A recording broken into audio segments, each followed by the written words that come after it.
Essa guerra começou no céu, não foi aqui. O problema do pecado é universal, não é da terra. A solução também pode ser universal.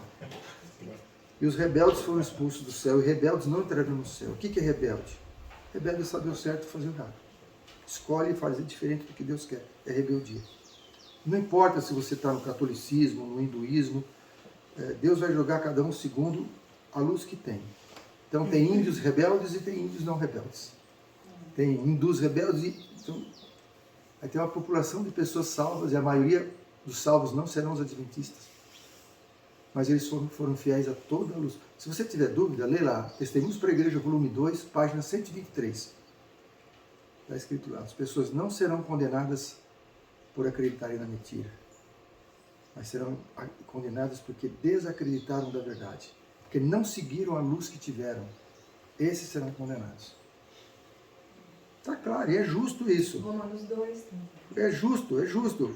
Os filisteus, eles não morreram quando pegaram na arca, mas quando Uzá tocou na arca, morreram. Por quê? Um sabia, outro não sabia. Deus é justo. Como é que vai condenar a pessoa que não sabe? Então nós estamos numa guerra, e essa guerra não é contra a carne e o sangue. Então quando alguém te prejudica, não é ele. Ele é vítima de Satanás, é vítima do diabo. Então não odeie as pessoas que te fizeram mal. Pode ser próximo ou não próximo. Pode ser pessoa da sua família ou de fora. É uma vítima de Satanás. A pessoa não é feliz. Apocalipse 12, 17. Olha, esse verso a gente sabe decor, mas presta atenção no detalhe. O dragão irou-se contra a mulher. Quem é a mulher? A igreja. Quem é o dragão? Satanás. Isso. O diabo irou-se contra a igreja. Irou-se. Mas ele foi fazer guerra contra quem?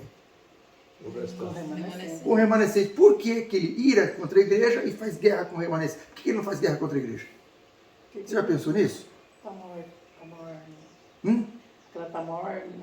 Porque a maior parte da igreja é dele, ele não vai fazer guerra. Ele está irado contra a igreja porque a igreja tem as doutrinas verdadeiras. Só que ele só faz guerra contra o remanescente, porque o resto é dele.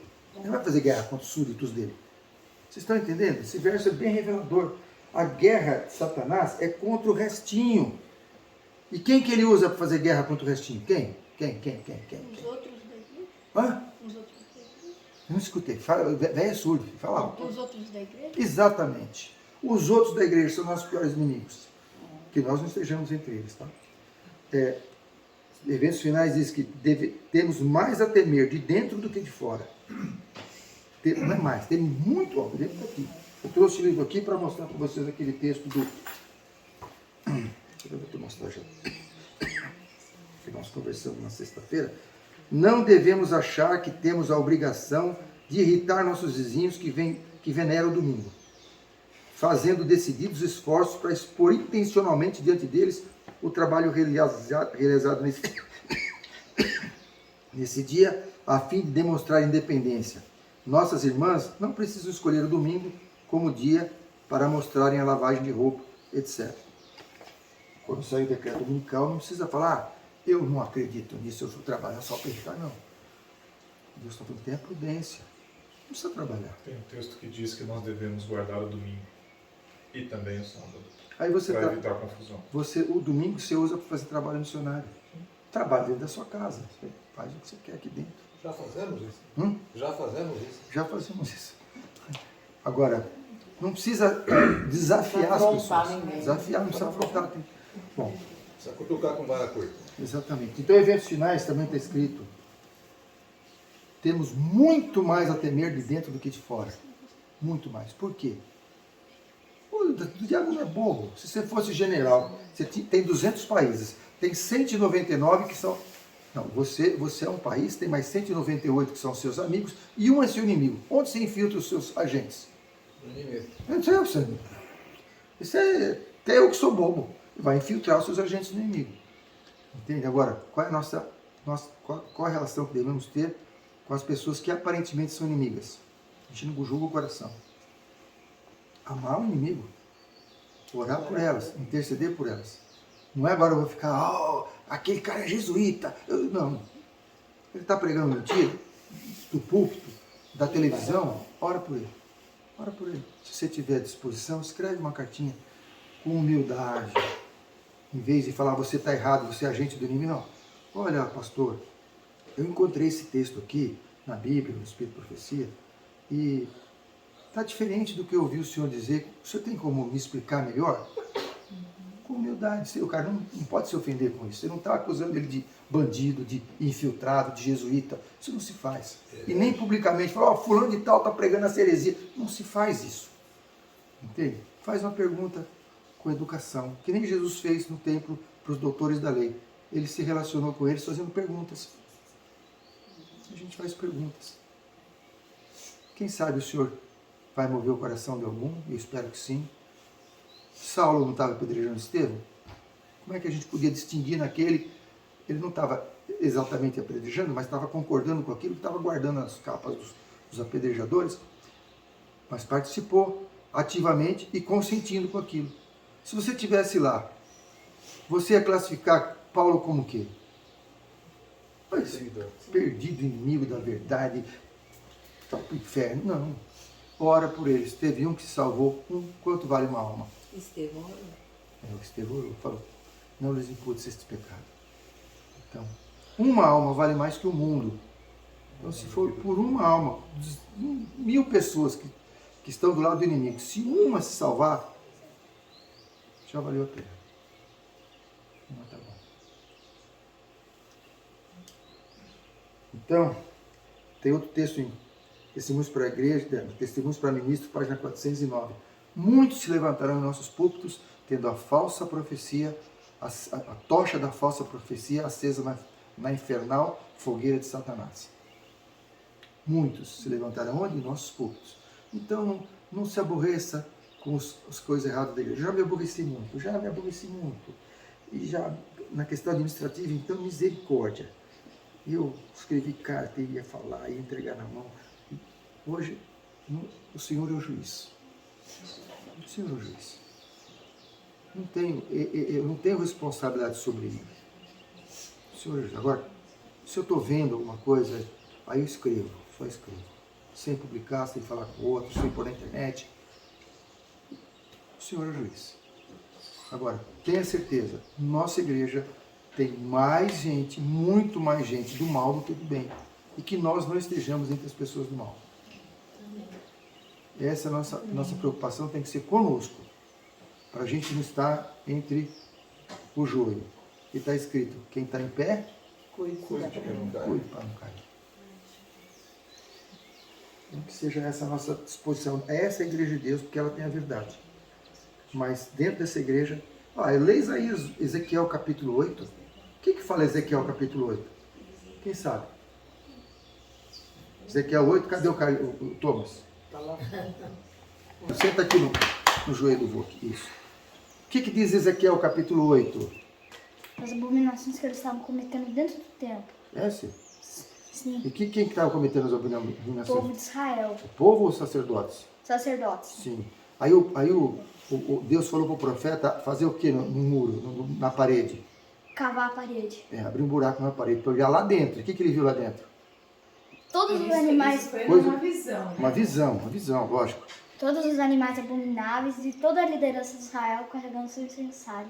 Ah, E todos os deuses deles pintados na parede. sim. Dentro de onde que estava isso aí? Dentro do templo. Sim. E no capítulo 9, o que fala? Logo no comecinho. Eu nunca perguntei isso para ele, não sabia que ele sabia, mas tudo bem, vamos lá. O que estava no capítulo Que 9? Deus pede para o homem o dia inteiro descrever celular todos aqueles que... O homem ou o anjo? que a Bíblia... Está escrito O o O homem. homem, tá, o homem. Tá. Que ele marcasse todas as pessoas que estavam suspirando e gemendo por todas as abominações que se cometiam em Israel. As abominações eram cometidas onde? Em Israel. Ah, tinha abominações em Israel, a liderança estava toda corrompida? Sim. Ah, tá certo. E como é que a gente dá o nome para esse evento de marcar as pessoas que suspiravam e gemiam? Selamento. Selamento. Pouco antes do selamento, como é que vai estar a liderança? Toda corrompida. É isso que está escrito na Bíblia. Obrigado, filho. De nada. Se eu precisar de você, eu toco sim. Você corre aqui, tá bom? Não vai para a escola, tá? Não vai para a escola. Só para você saber. O que você prefere que seu filho seja? Um expert em ciências, um expert na Bíblia. Com o ensino da Bíblia vem todas as outras sabedorias. Bom, o que eu quero dizer com isso?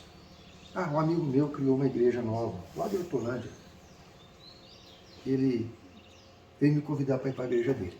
Pô, vem para a minha igreja. Essa igreja, nossa, ele falou um monte. A gente não quer saber de Ellen White, nada disso. Nossa igreja é só da Bíblia, tal. Não vai ter dízimo também, esse negócio de dízimo é do passado. Eu falei, sua igreja tem abominação? Eu falei, não, de jeito nenhum. Eu falei, então eu não posso para a sua igreja. Porque os selados estarão dentro da igreja que tem abominação. Se o senhor não tem abominação, eu não posso ir. Porque eu quero ser selado, então eu tenho que estar na igreja que tem abominação. Ele ficou assim. Eu vou para uma igreja que não tem abominação? Eu quero estar entre os selados. Bom, o que o verso diz? As duas características do povo de Deus do fim. Guarda os mandamentos de Deus e tem o testemunho de Jesus. Essas são as duas características do povo de Deus. Da Bíblia, está escrito lá. Ontem está escrito no verso que a gente acabou de ler. Apocalipse 12, 17. Guarda os mandamentos de Deus e tem o testemunho de Jesus. É contra esse que o diabo faz guerra. E o que quer dizer o testemunho de Jesus? O testemunho de Jesus é o Espírito de profecia. Eu segurei essa Bíblia aqui. Essa Bíblia que a Leninha ficou meia hora com ela na mão assim. E virava a folha e punha o dedo e estava o verso, a pessoa de pé, com a cadeira olhando para ver qual era o verso. Eu segurei 30 segundos, nem deu isso. Só o tempo de tirar uma foto. O campeão de halterofilismo nos Estados Unidos não conseguiu ficar o tempo que ela ficou segurando a Bíblia na mão. Como insultamos o Espírito de Deus? Isso aqui, gente, é o que eu tirei do Espírito de profecia. Eu sei que muitos adventistas não creem assim, eu respeito, mas eu tenho um compromisso dessa mensagem. Ela não é minha, eu sou só o carteiro. Então, se você não gostar, não briga comigo, briga com o autor. Quando chega uma carta de cobrança na sua casa, você briga com o carteiro? Uma carta de cobrança indevida, você briga com o carteiro ou quem mandou a carta? Então não briga comigo, eu sou só o carteiro. Não obstante, alguém pode ler, por favor? Não obstante, quando lhes envio um testemunho de advertência e reprovação, muitos de vocês declaram ser ele simplesmente a opinião do irmão White. Tem assim insultado o Espírito de Deus. Por quê? Porque se Deus está falando, se você falar dela, você está insultando. O mesmo ocorreu com o profeta. Oi? Só lembrando que você falou sobre os escritos, que ou é tudo do diabo, tudo do Deus. Lembrando que não são todos os escritos. Tudo que ela escreve. Sim, que ela manda um bilhete para o filho não esquecer do lanche. Não é. É o que está escrito como testemunho. A carta que ela escreveu para a vizinha dela, para a comadre, é particular. Nós estamos falando dos testemunhos de Deus que falou, escreva. Entende? Tem gente que vai fuçar a lista de compras dela. Olha, tinha um artigo, eu nem sei o que era. A lista de compras do mercado lá dela tem um item aqui. Você não sabe, eu compro gordura no supermercado São outros tempos. para passar em couro, que coisa que eu compro pé de frango para dar para galinha. Aí você vê pé de frango, o cara comia frango. Não sabe o que eu vou fazer com a lista. Eu não sei nem se o meu vizinho encomenda coisa, está na minha lista de compra, mas o vizinho pediu. O cara vai pegar a lista de compra para fuçar, é falta de que fazer. Miguelzinho, pergunta você. Água molhada? Pô, fiquei de te mostrar água seca hoje, depois me lembra, tá? Deixa eu virar pra cá. A última live que eu fiz, eu derrubei um copão d'água em cima do teclado. Graças a Deus não estragou. O mesmo ocorreu com profetas do passado? Vamos ver se a mesma coisa ocorreu com profetas do passado. Tá grande isso aqui, tá? Mas vamos lá. Quem pode ler devagarzinho para nós? E a reprovação. Pode. Não, você já viu. E a reprovação que ele lhes enviou, Paulo, foi escrita sob a mesma inspiração do Espírito de Deus, como qualquer de suas epístolas. Mas quando a reprovação chegou, alguns não se sentiram atingidos. Assumiram a posição de que Deus não falara através de Paulo, que ele lhes havia transmitido meramente uma opinião humana. e que seu julgamento tinha tanto mérito quanto o de Paulo. Mesma coisa hoje. Isso aconteceu com o Paulo. Chega, olha, eu vou falar da minha vida. Eu era carnívoro, assim, não conhecia alguém mais carnívoro. Eu fazia piada, inclusive. Ellen White falou contra a carne porque não tinha Coca-Cola. Hoje tem Coca-Cola, dissolve tudo. Então, você come carne, bebe coca, está tudo resolvido. Eu fazia piada com isso, sabe? Então, por que a gente não aceita? Eu não aceitava. Porque atingia bem. Era um negócio que ia contra o que eu queria. Então eu desprezava. Então aqui, ó, uma coisa aconteceu, chega a repreensão de Paulo. Não é comigo isso aqui não interessa. É a opinião de Paulo. A minha opinião é dele, é a mesma coisa. É isso aí. Como se rebelar contra o Espírito, contra o Senhor? Como se rebelar contra o Senhor? Muitos de nós, quantos do nosso povo? Muitos do nosso povo se afastaram dos velhos marcos e seguiram seu próprio entendimento. Se solaparem a confiança do povo de Deus nos testemunhos que ele lhes enviou, estarão se rebelando contra o Senhor, tão certamente como Coré da terra virão. Rebelar contra o profeta não é uma coisa nova. Isso é de muito tempo. Então é assim. E hoje são muitos que se afastaram. Na Itália, por exemplo, pouquíssimas pessoas conhecem. Não é que não acreditam. Pouquíssimas pessoas conhecem. E das que conhecem, pouquíssimas pessoas adotam isso assim. O Espírito de Profecia é 100% inspirado ou tem muita opinião da irmã White? Vamos ver. Eu estou falando do que ela escreveu para nós, não estou falando da lista de compras dela. Márcio, vê para nós.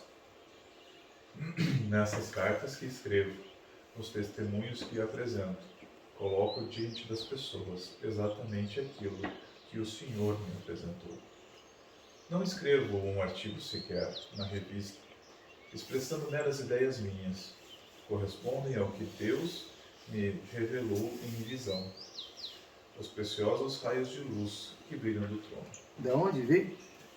Do trono de Deus. Não tem inspiração de primeira, inspiração de segunda. A Bíblia é inspiração de primeira, Espírito Santo, Espírito de Profecia, inspiração de segunda. É do Espírito de Deus, vem do trono de Deus. Por quê? Mas a luz menor. Olha, luz menor, todo profeta que surge, ele é avaliado por quem? Pelos profetas anteriores. Né? Ele tem que escrever, não pode escrever em desacordo com o que já foi escrito. Amplia, complementa, mas não pode ser contraditório. Quando você foi defender sua tese de doutorado, você estava inferior à banca, não estava? A banca não era superior a você? Mas depois que você foi aprovado, você continua inferior à banca, agora você é doutor no negócio, você está igual a eles. Então, é luz menor? Até ser provada pela palavra. Luz é igual a toda luz. Não tem luz de inspiração de primeira e segunda. Eu fico com a Bíblia como eu falei, não tem diferença, não tem contradição. Também a gente acostumou a falar espírito de profecia em relação à senhora White, mas espírito de profecia É tudo. É toda a palavra profética. Espírito de profecia de Moisés e Ellen White. É tudo. Tudo. Vamos lá. Olha aqui. Não há meio termo nessa questão. Os testemunhos são do Espírito de Deus ou do diabo. Quem que fala um negócio desse? Que religião, que profeta de outra religião? Tem lá o Maomé, o Joseph Smith, né? Dos espíritas, tem o Rússio, dos Mormons, né? Tem o Rússio do Testemunho de Jeová. Me mostra um desses profetas que fala que os membros da sua igreja, a maioria serão perdidos. Quem? Não. Todos da sua igreja se salvam, os outros se perdem. Esse é o padrão. Mas a verdade é que ele vai falar, a minoria dessa igreja, quem que vai fazer propaganda contra? A minoria dessa igreja vai salvar. A maior parte dos salvos estarão fora. É porque é verdade. Não precisa fazer propaganda falsa para conseguir gente. Entende? Vem para cá que você vai ser... Como é que é? Trasladado. Passagem direta. Como é que é? Passagem direta. Aquele negócio de... Transladação. Tem até escrito lá em Tatuí, que tem um centro grande de Testemunho de Jeová. Arrebatado. Arrebatado, está escrito assim. Cuidado, esse carro pode ficar sem motorista a qualquer momento. O cara está dirigindo, arrebatado, e o carro fica desgovernado. Cada coisa que eu escuto. Bom, então, ela está falando, tudo que eu escrevi, ou é do diabo ou de Deus. Você não quer ser enganado? Quem quer ser enganado? Gente, eu fui para a Bahia, sabe? Cadê os baianos? Eu já foi embora, então eu posso falar. Primeira vez que eu fui roubado na minha vida. Primeira vez, fiquei tão decepcionado. Eu fui numa loja lá, naquela época do aparelho de som, sabe? Do toca-fita. Ah, vocês não conhecem, esses meninos não conhecem. Chique. De gaveta, que você saía pra rua, né? Exibindo. Aqui, né? Para não deixar no carro ninguém roubar. Aí eu comprei um toca-fita, o cara testou pra mim e tal. E simpático, foi perguntando, você é de onde? São Paulo. Você fica aqui até quando? Ah, vou embora amanhã cedinho. É esse mesmo. Aí eu fui dando todas as conversas, né? Aí ele embrulhou bonitinho, não deixou só a caixa, embrulhou a caixa. Ah, eu não abri a caixa em casa. Eu fui abrir a caixa quando eu cheguei em São Paulo, abri, tinha um tijolo dentro. Tá na guarda ou não? Era normal. Aí eu me senti tão idiota. Quem que gosta de ser enganado, né? Ninguém. Tem enganos simples como esse, mas tem enganos mais graves, né? No casamento, nos negócios grandes. Né? Bom, ninguém gosta de ser enganado. Agora veja só como a gente não vai ser enganado. Todos, quantos? Está escrito ali? Todos. Todos. Os que creem que o Senhor tem falado por intermédio da irmã White, e lhe tem dado uma mensagem, estarão livres dos muitos embustes que surgirão nesses últimos dias. Estarão livres de quê, Julinha? O que é embuste? Engano. Estarão livres dos enganos que surgirão. Que tempo verbal está surgirão? Futuro. Deus é tão bom que Ele dá o antivírus antes do vírus. Você tem seu computador, compra o antivírus, ele só pega os vírus antigos. Aí você tem que atualizar para ele pegar os próximos vírus que apareceram. Deus é o contrário. Ele dá o antivírus antes do vírus acontecer, para você não cair nem a primeira vez. É o que eu falei, na Bíblia não tinha como namorar, agora tem. O Espírito de Profecia tem. Não fala nada de cigarro. O Espírito de Profecia tem. Muitas outras coisas, muitas outras coisas que o Senhor nos preveniu para a gente não cair nos enganos dos últimos dias. Enganos que não tinham antes, mas tem hoje. O Senhor, na sua misericórdia, na sua bondade, previne o seu povo. No passado se comia carne, não tinha problema. Hoje não. Como é que era criado o animal no passado? De forma natural. Hoje é tudo químico, tudo, e taca anabolizante, taca não sei o que na ração, e a galinha bota 2 ovos por dia, a coitada fica estressada. Sim, mas mesmo assim, também foi, por um período, foi permitido que o homem tivesse muitas mulheres, não que fosse o ideal. Também não é o ideal de Deus que a gente coma animais, porque a gente tem que acabar com a vida para poder fazer isso. Eu falei isso, acho que não tinha chegado lá no seu. Eu tinha falado da poligamia e... Ah, não, isso escutei. Ah, tá. Mas digo assim, que Sim. não é só por causa disso, é porque Deus está também tentando nos trazer de novo para aquele ideal do Éden. E a carne, os alimentos animais, eles embrutecem o homem. Além de tirar a nossa saúde, eles também nos embrutecem. E Deus está querendo mudar a nossa mente. Você é minha esposa, viu? Minha querida. Obrigado, irmão. É isso mesmo, o Senhor quer nos trazer de volta ao plano original. A última geração, ela tem que refletir perfeitamente o caráter de Deus para Cristo poder voltar. Nós vamos ver aqui. Já vimos ontem, né? Quem duvida do Espírito de Profecia é movido por quem? Olha, gente, não briga comigo, isso eu não sou carteiro. Quando encontrares homens pondo em dúvida os testemunhos, criticando-os e procurando desviar o povo de sua influência, estáis certos de que Deus não está operando por meio deles, é o Espírito. Quem são os que mais criticam o Espírito de Profecia? Os que mais têm a dizer contra o Espírito, os testemunhos são em geral os que não os leram. Se você ler desde outras nações... Oi? A gasolina está lá nos tambores azuis, lá no galpão. O óleo 2 tempos ele trouxe, que eu estava sem pedir para ele trazer. E o medidor está lá também. Agora o funil que eu não tenho certeza onde está. Obrigado. Os que mais têm a dizer contra os testemunhos são os que não leram. Se você nunca leu o Espírito de Profecia, vem caminho a Cristo. Fininho assim, uma bênção. É uma bênção, a gente tem que ler pelo menos todo ano. Eu tenho esse livrinho aí. Tá? Quem quiser eu posso presentear. Esses meninos precisam ler também. Fazer um plano de leitura. A minha filha veio para cá, não conseguia ler. Já falei para vocês, né? Depois passou a ler 2h30 por dia. E foi uma bênção. E ele tinha que mandar parar, porque tinha serviço. Bênção, bênção. Opa. A ciência... Oi, o que eu fiz aqui?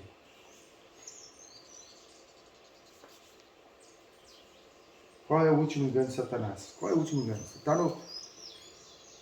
no finzinho, está 90 no basquete, último minuto, você põe quem em campo? Você poupa o melhor? Não, você põe os melhores em campo. Na quadra. Né? O último engano de Satanás, ele sabe que o tempo está acabando. Qual é o último engano dele? Anular o testemunho do Espírito de Deus. Por quê? Porque ali desmascara ele. O Espírito de profecia desmascara o diabo e suas artimanhas, os seus enganos que ele ia inventar no último tempo. Então ele quer anular isso aqui. Não, tem tratados contra ele, mas tratados. Ninguém joga pedra em laranja podre. Ciência e o Espírito Santo. A falsa ciência é um dos meios de que Satanás se serviu nas cortes celestiais e dela se serve ainda hoje. Não, porque lá no hebraico, porque lá no grego, porque a ciência, e porque o carbono 14. Pô, falsa ciência. Satanás serviu disso no céu, não sei como, não está escrito, mas serve hoje também. Porque ali é terror, e aí? Que profeta? Os humanos erram. Mesmo dirigidos por Deus, não teve um conflito de Paulo e Barnabé, eram ambos servos de Deus, não deram acordo, cada um foi para um lado. Né? Mas Deus é soberano. Todas as bênçãos e todas as maldições são condicionais. Se muda a condição, muda o que foi dito sobre aquilo. Ah, Deus vai te abençoar se fores fiel. Ellen White foi para o céu, foi levada. Aí ela falou, não quero mais ir embora. O anjo falou, se fores fiel, você vai voltar aqui. Perguntei a significação da sacudidura que eu vi. E foi me mostrado, acabando, tá? Foi mostrado que era determinada pelo testemunho direto contido no Conselho da Testemunha Verdadeira, a Igreja de Laodiceia. Então, o que é sacudidura? É o testemunho direto à Igreja de Laodiceia. Qual é o testemunho direto? Vocês são mornos. Laodiceia é morna. Não é frio nem quente. Antes fora frio. Algumas pessoas, meu filho está fora da igreja. Eu falei, irmão, melhor do que estar na igreja está morno. Melhor do que estar na igreja está morno. Porque o de fora pode acordar algum momento, porque já sabe que está fora dos caminhos do Senhor. Mas aquele que está lá, vai no culto, fica no celular, vai lá só para marcar encontro, para tal, esse vai endurecendo o coração. Está em situação pior. Então eu não me alarmo quando tem alguém fora da igreja. Pode não, está em situação melhor que a maioria dos que estão na igreja. Então, esse testemunho direto à igreja de Laodiceia é comprar o ouro, comprar o colírio, comprar as vestes. Isso vai produzir um efeito no coração daquele que o recebe. E levará a empunhar o estandarte e propagar a verdade direta. Propagar o quê? A verdade direta. Não é ficar rodeando Jericó, não pode falar porque vai... Fala com amor, com simpatia, sem criticar, sem acusar, mas precisa dar mensagem. João Batista, arrependei-vos. Tem que dar mensagem. Nós temos a mesma missão de João Batista, a mesma missão de Elias. Somos o terceiro Elias. O primeiro Elias fez o quê? Falou contra a adoração equivocada, contra a adoração a Baal. O segundo Elias, se arrependa dos seus pecados. São as duas coisas. É o arrependimento e a adoração equivocada, que nós estamos adorando Mamon. A adoração hoje é a Mamon. Precisamos dessa mensagem. Se a gente não der essa mensagem, nós vamos ser culpados. Alguns não suportarão esse testemunho direto. Levantar-se-ão contra ele. Isto é que determinará a sacudidura entre o povo de Deus. Eu achava que a sacudidura assim, ia chegar a polícia na sua casa, junto com um representante da Igreja Católica, e falar assim, você vai guardar o sábado ou vai guardar o domingo? Aí se você amarelasse, você estava sacudido. Não é isso. É muito mais sutil do que isso. É a gente desprezar o conceito da testemunha verdadeira.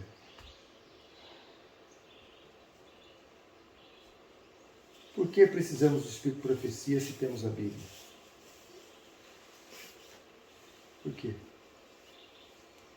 Porque surgiram novos enganos, porque a gente não consegue compreender bem a palavra, nossa mente está endurecida e o Senhor explica com detalhes a sua vontade. Bonito aquela comparação com a luneta, né? Sim, muito boa, Chumba. Diz que o Espírito de Profecia não coloca estrelas no céu, ele é como uma luneta. Ele nos faz ver mais e melhor. Você olha o olho nu, você vê meia dúzia de estrelas. Você pega a luneta, você vê um monte. Não foi a luneta que enfiou a estrela lá, só ampliou nossa visão. Então esse é o Espírito de Profecia. Pela misericórdia de Deus, Ele nos deu o Espírito de Profecia. Se você ler Testemunhos para a Igreja, volume 1, logo no começo, você chora e vê como sofreu essa velhinha. Como sofreu. Como ela foi perseguida pela liderança da igreja. Mandaram ela para a Austrália porque ela estava incomodando. Está incomodando, vai para a Austrália. De lá ela escrevia cartas.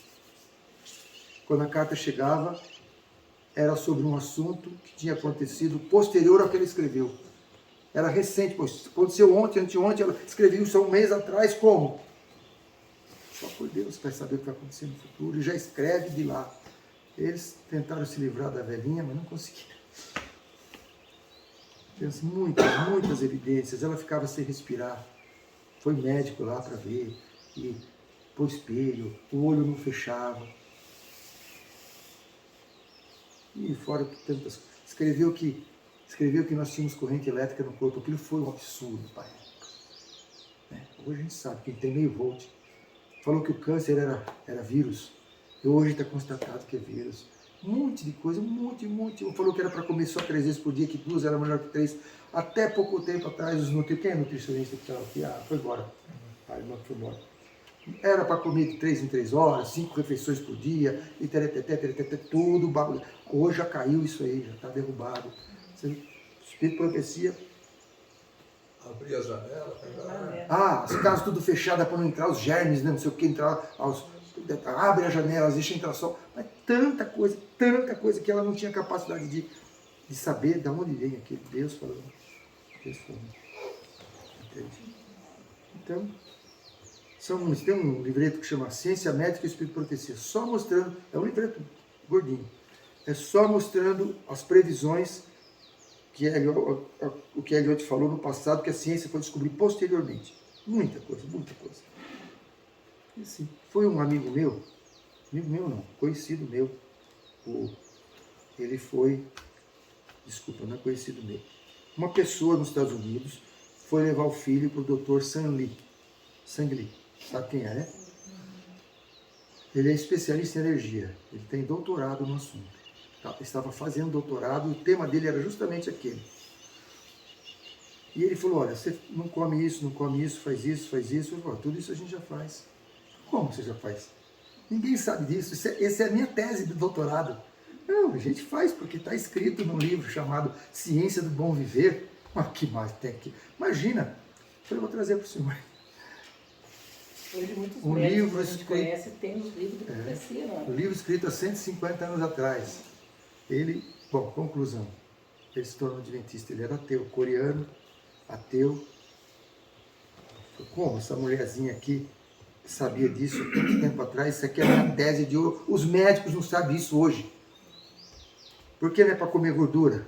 Por que é para tomar sol? Por que é para fazer exercício? E ele tem hoje um ministério grande. Ele já esteve aqui no IASP, nossa, que bênção. Por que precisamos de profecias se temos a Bíblia? Porque o Senhor é misericordioso e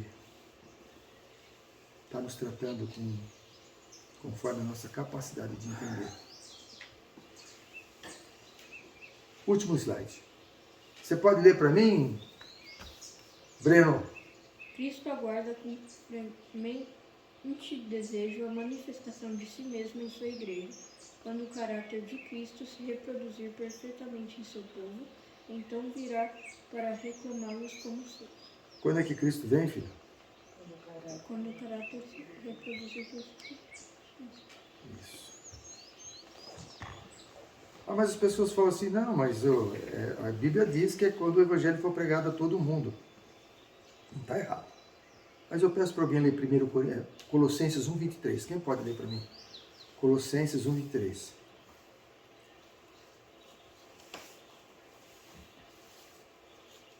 Faça um plano de leitura. Pega um período por dia, faça um planinho de leitura do Espírito de Profecia. Vai ver que penso que vai ser. Põe seu filho para ler mensagem aos jovens. Pode ver? Pode ler. Desde que continuem alicerçados e firmes na fé, sem se afastarem da esperança do Evangelho, que vocês ouviram e que tem sido proclamado a todos os que estão debaixo do céu. Este é o Evangelho do qual eu, Paulo, me tornei ministro. O Evangelho já foi pregado a todo mundo. Na sua Bíblia diz a toda criatura, não fala? Irmã, essa é uma tradução nova, essa aí. É uma nova versão internacional. Eu sou mais da velha. Essas coisas novas me arrepiam um pouquinho, mas No mundo inteiro. no mundo inteiro. Toda criatura. A sua diz toda criatura. A sua é a tradução fiel? Todos os que estão debaixo do céu. É isso, essa é a tradução.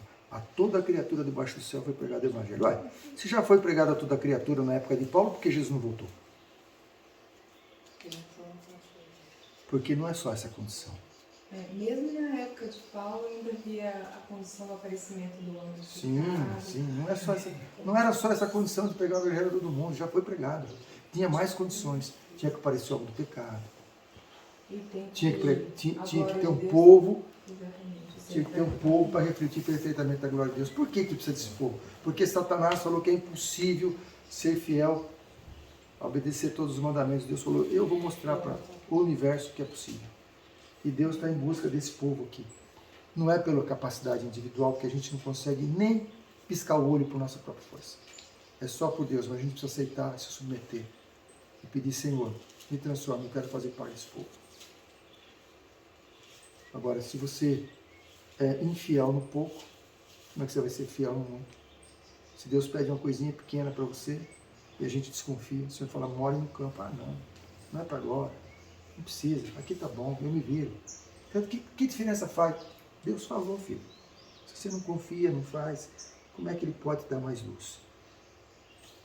Esse povo que vai ser selado, eles vão receber a chuva serôdia e dar o alto clamor. Aí o Evangelho vai ser pregado a todo mundo. Aí vem o fim. Mas por quem? Em testemunho, não é a internet, não é teoria, é a vida. É a vida. Será pregado em testemunho. Em testemunho. Oi? Parábola de Jesus. Parábola de Jesus 69. Esse está no Eventos Finais também.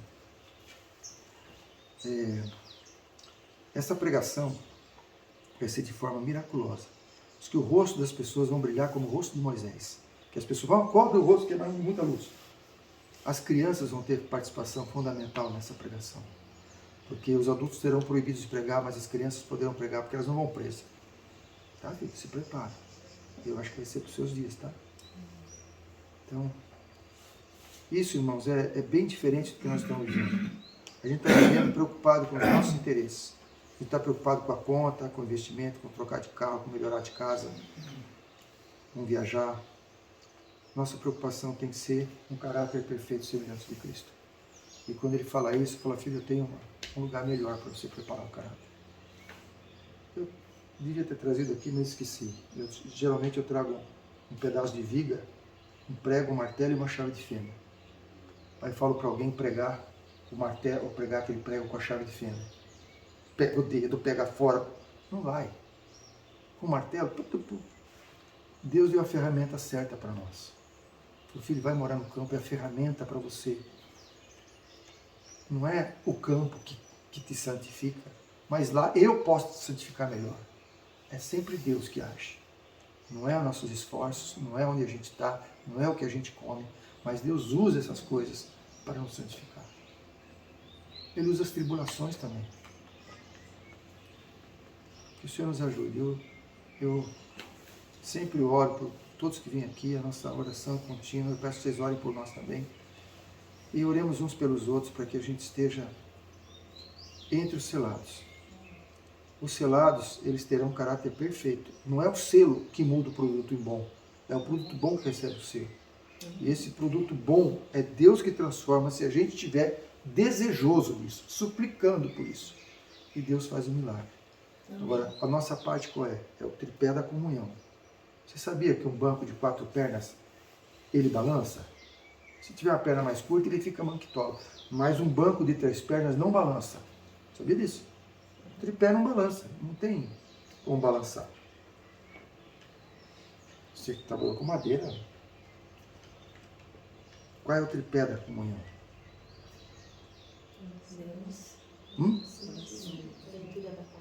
Estudo da palavra, oração e testemunho. Se tirar um pé, cai. Se um pé ficar curtinho, não funciona.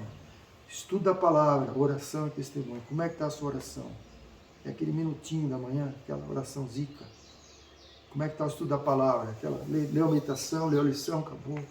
Se for superficial, não adianta. Tem que cavar fundo.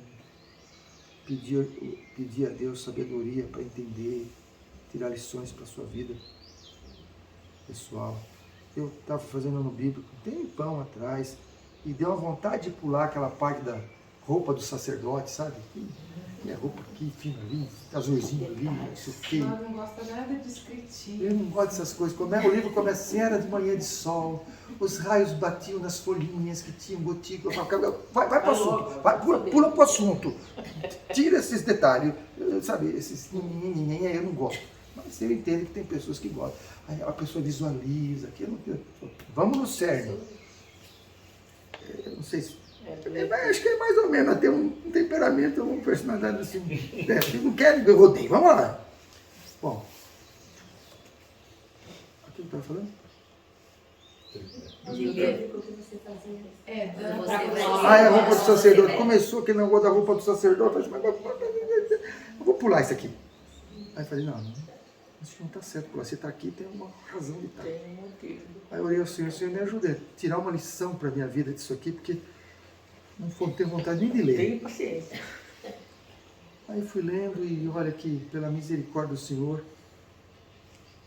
quando eu li assim, das 12 pedras no peitoral, cada pedra com o nome de uma tribo, por que no peito? Peito, coração, amor. Deus nos ama, nos carrega no peito. Mas também tem nos ombros. Cada pedra com 6 nomes num, 6 nomes no outro. Então não é um amor platônico, eu te amo e tchau. É um amor que nos carrega no ombro, nos suporta, nos ajuda. Olha a lição ali, que bênção. Em toda a palavra tem lição, na genealogia tem lição. Um conhecido meu, levou uma visita na igreja. E ele esperou que era um cara da universidade. Já aconteceu isso comigo, parecido.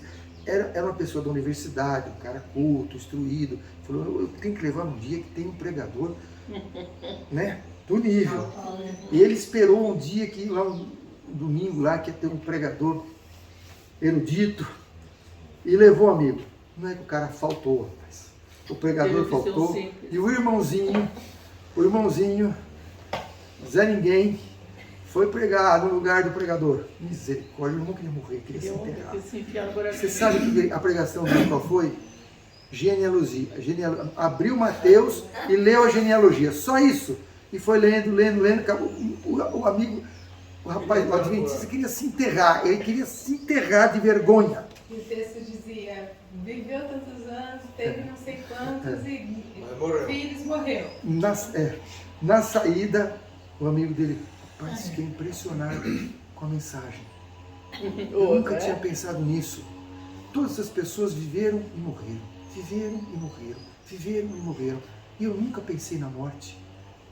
eu também vou morrer, eu tenho que me preparar para isso. Olha só, Olha para, tá vendo? Espírito Santo. Deus tem a Foi mensagem. a tradução, irmão. A Talvez- tradução foi boa. A tradução do Espírito Santo. Talvez se fosse o cara top, não ia servir para nada. Exatamente, Deus sabe, a gente não precisa se preocupar. Deus é que move corações.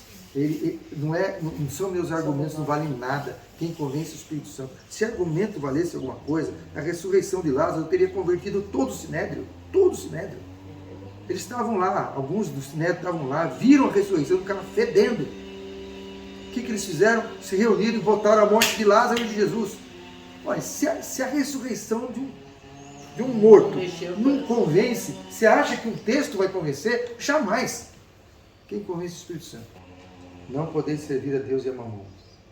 Ou estás totalmente do lado do Senhor ou do lado do inimigo. O problema da Laodiceia é que ele quer ficar dos dois lados. Esse é o diagnóstico de Laodiceia e Mornidão, não é perfeccionismo.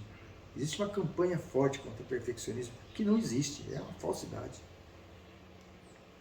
Mas a mornidão está aí. E a gente tem que lutar contra a mornidão, não contra uma doença que não foi diagnosticada.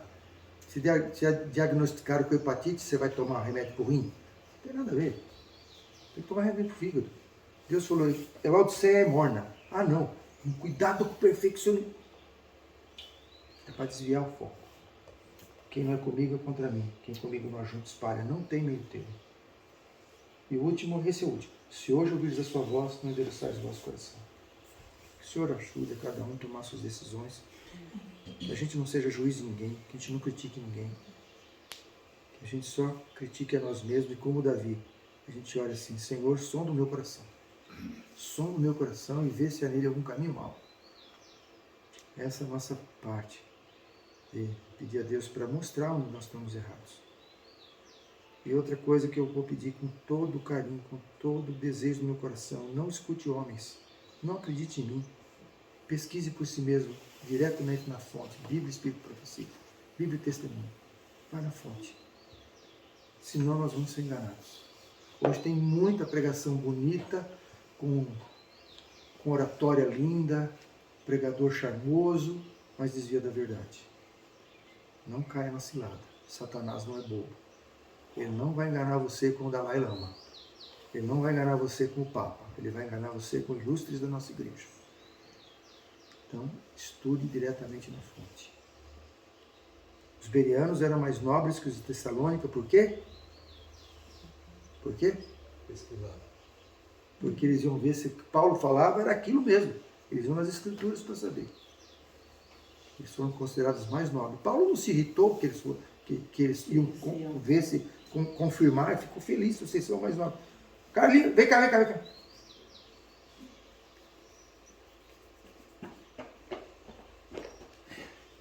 Não, pode nem pensar, já está acabando a sujeira aqui. Paulo falou, os bereanos são mais o quê? Eles estudavam mais que os de Tessalônica. Toda vez que Paulo falava algo, eles examinavam. É? Que palavra ele usou para descrever os bereanos? Eles eram mais. Porque eles estudavam. Mas tem uma palavra que ele usou. Que eles eram mais. Nobres. Que eles eram mais nobres que os de Tessalônica. Isso, mais nobres que os Tessalônica. Tá bom? Isso acha importante da Bíblia? Sim. Certo? Então fala uma coisinha só de algum rei alguma coisa do Velho Testamento que você gosta. Do Velho Testamento, tá? Josafá. Fala um pouquinho de Josafá. Fala só um bocadinho. A Bíblia não destaca, mas o que deixa ele mais destaque de toda a Bíblia, nem Davi nem Salomão fizeram.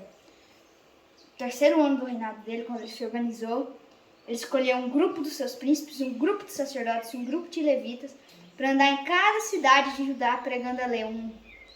Uma Bíblia ambulante, passando em cada cidade. E Deus deixou que nenhum rei viesse atacar o reino de Judá. O rei Josafá cometeu seus erros e teve um erro que ficou para sempre. Deixou o filho mais velho dele casar com a filha de Acabe e fez uma descendência que Deus exterminou. Ficou essa consequência. Mas foi um rei bom. Quis fazer estratégia humana, né? Eu vou fazer aliança com Acabe, mas não perguntou para Deus. Deus falou que Não foi orientação de Deus. E você tem alguma coisa para falar do Novo Testamento? Tem, eu gosto muito do personagem. É Paulo. Paulo sempre fala de Jesus. Em Coríntios ele deixa claro que Jesus ressuscitou. Também porque ele prega para as pessoas que não criam. Os saduceus não criam. Os gentios, né? Ele prega assim, que os não criam. Tinha uns que não criam na ressurreição. E também Paulo, eu também gosto de Paulo, porque ele foi o homem que mais tem livros na Bíblia. Mais o quê? Mais livros na Bíblia. E posso falar uma novidade para vocês? Sim, fala novidade. Sabia que Paulo não caiu do Novidade. cavalo? Paulo não caiu do cavalo. Não? Não. Caiu do quê? Ele caiu a pé. A pé. Ah, da pé? Sim, tá na Bíblia. A pé. É. Sim, a pé. Estava a pé. Mas eu vou contar uma novidade para você. No livro Paulo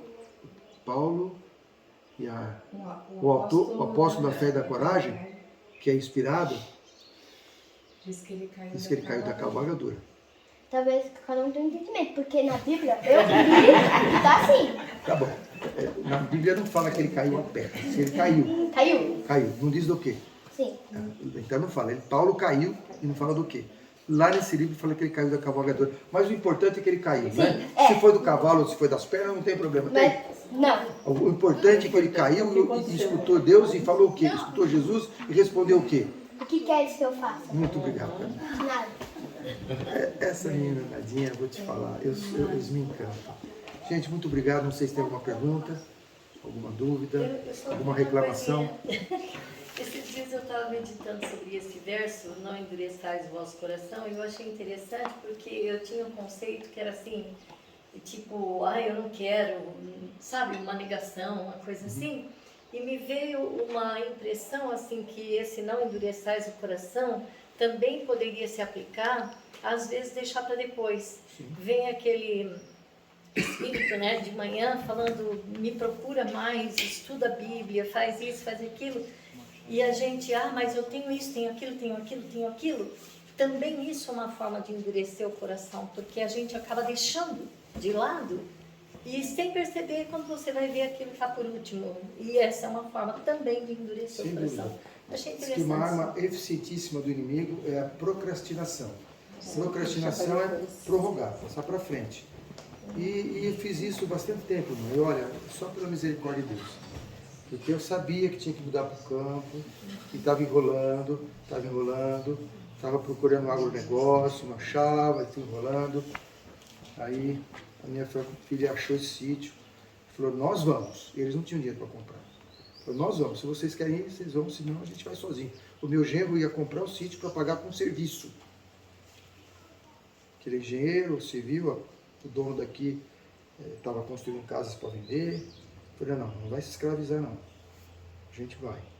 Mas foi assim, meio que não foi uma coisa natural, sabe? A gente foi colocado no canto. Então esse negócio de procrastinar é muito complicado. Primeiro que a gente não sabe se a gente está vivo amanhã. Depois, cada dia que a gente perde é um dia menos no nosso preparo. Eu vou deixar para ir na véspera do decreto, tá bom. Mas você tá, o campo é para aperfeiçoar seu caráter, por que você vai perder tempo? Por que perder tempo? Por que não ir quanto antes possível? Né? Para que prorrogar, deixar no último segundo, no sufoco? Se é que a gente vai saber quando é véspera, não vai saber. A gente vai dormir e acordar com o decreto. E o decreto é nos Estados Unidos, né? Não é o daqui não. Mas já vale. Fechou a porta da graça para os adventistas. Quando saiu o decreto dominical, fechou a porta da graça para os adventistas. Depois é só para os de fora. Não adianta ficar querendo procurar, porque as virgens acordam com o decreto, aí vem o noivo. Já acabou o seu tempo, filha. Virgem é a igreja, é o trigo da igreja. O joio nem conta, o joio está no caminho largo, festejando, a plaquinha, morto para o mundo, mas está lá no largo. Esquece, o joio não está nem aí. O trigo da igreja são as virgens. Metade se perde, porque não prepararam. Esperaram o último minuto, acordaram sem azeite. Azeite do Espírito Santo, tem que clamar pelo Espírito Santo. Se você pegar essa parábola e ligar a visão dos dois caminhos, tem tudo a ver. Elas se complementam, se explicam. Caminho largo, caminho estreito. Virgens, sábias e nécias. Caminho largo não tem virgem nenhuma. Caminho estreito. As sábios e nécios estão no caminho estreito. Quantas chegam no final? Não chegam todas, porque vai cada vez que... O caminho não é tão estreito que entra de carruagem. Depois larga a carruagem, continua a cavalo. Com a carruagem ficam muitos que não quiseram continuar, porque, não, carruagem eu vim, mas agora fica... Aí fica um tanto. Aí quando tem que deixar os cavalos, fica outro tanto. Quando tem que deixar a mochila, fica outro tanto. Quando tem que deixar o sapato, fica outro tanto. Quando tem que deixar a meia, já pensa, você está segurando no sapatinho seu e não acaba o caminho, gente, que triste. O que é o sapato na sua vida? O que é aquilo que você está apegado e não quer largar, porque Deus tem que deixar tudo? Isso, a minha está furadinha. Vou tirar isso aqui que está em pé. Ficar largado, ficar agarrado numa... O que aqui está te segurando? O que é? Entende? Só Deus pode te mostrar, por isso som do meu coração, Senhor, para ver o que eu estou agarrado, que eu não vou continuar o caminho estreito. É muito triste. Você nem aproveitou a diversão do caminho largo, efêmera, passageira, ficou aqui no caminho estreito e se perde no caminho estreito. Que dificuldade. Então é tudo ou nada. A mensagem de Deus é ou tudo para mamão, ou tudo para o Senhor. Ou ajunta ou espalha. Meio termo é Laodiceia. É a característica do nosso tempo. É o meio termo. Não pode ser fanático, tem que ser equilibrado.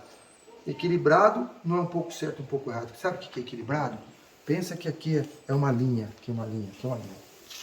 Equilibrado do Senhor é você andar assim na linha, ó, sem se desviar nem para a direita, nem para a esquerda. Esse é o equilíbrio que Deus nos pede.